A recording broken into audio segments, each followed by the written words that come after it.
Central Florida draws more than 75 million travelers a year, but that tourism, Greg, also makes the region a target for human trafficking. And Martha, now new efforts are underway of trying to stop this epidemic. Channel 9's Sabrina Maggiore takes us inside the fight against human trafficking as tourism leaders learn of more warning signs. A 2024 state report estimates more than 700,000 Floridians were human trafficking victims forced into labor or commercial sex. Now training is targeting the industries most at risk. Let's not just be the happiest place, let's be the safest place on earth. Inside the Dr. Phillips Rotary Club, this group is learning to spot the warning signs for a crime that operates in the shadows. The whole world comes to us. And unfortunately, sometimes these bad actors come. Tourism, agriculture, and hospitality, all key to Florida's economy and all create opportunities for traffickers. Only California and Texas rank higher in the number of human trafficking hotline calls received. I was trafficked all across the United States. So anything that brought in large amounts of money for events, conventions, the list goes on and on. He moved us from city to city, state to state to chase this money. Kim Figueroa was trafficked and exploited for 13 years, starting when she was a minor in the foster care system and continuing into adulthood when she was forced into commercial sex. I was sold like a piece of meat, like a product. I was no longer a human. She says in 2012 she was badly beat, hospitalized for not meeting quota, and left for dead. She told us she's no longer hiding from her trafficker, using her story to train staff at Orlando International Airport.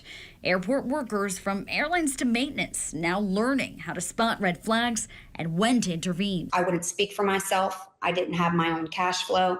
I didn't have my documentation. Tomas Lares says staff are trained to ask basic questions, especially when minors are flying or tickets are one way. When are you coming back? What school do you go to?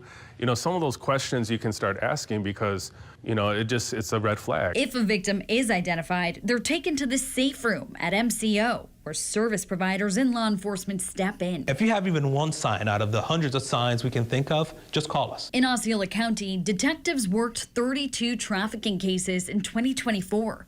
About a quarter involved minors, but most were labor trafficking, often operating in hotels and restaurants and involving foreign workers. They get here and they have this trafficker who is going to force them to work an incredible amount of hours with sometimes no pay. How difficult is it to kind of move through that process, make an arrest, prosecute? What are some of the challenges you commonly encounter? It is difficult. It's very difficult. These victims become so reliant on this trafficker that whenever we take action, they actually become, some of them become very uncooperative. He says it makes it harder to prosecute traffickers. Florida Clerk of Courts data shows the state trending in the right direction, but there's still a long way to go.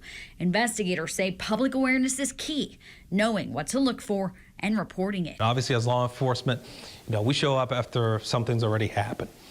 We're trying to correct that. We want to show up before something happens.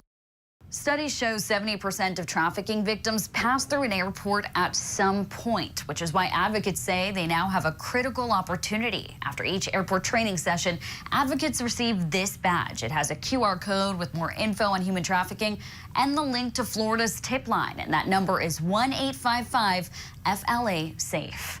Reporting in studio, I'm Sabrina Maggiore, Channel 9 Eyewitness News.